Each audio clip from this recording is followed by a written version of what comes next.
Lahore press club में इस्तेकाम Pakistan movement और Ismail welfare foundation के ज़ेर एहतमाम शोहदा की याद में ताज़ियाती कॉन्फ्रेंस का इनेकाद किया गया।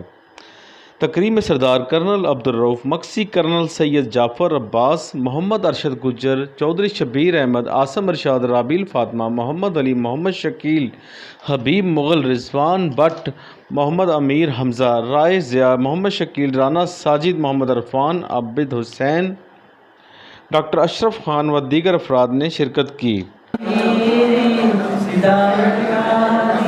जी जी।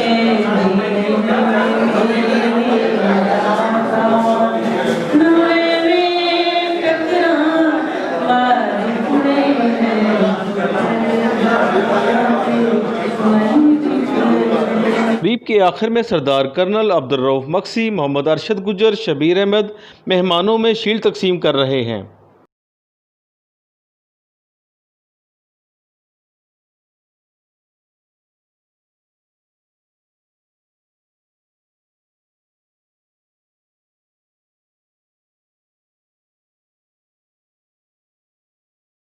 जी, कैमरामैन फरहान शेख के साथ Arshad Ali, city one news, Lahore.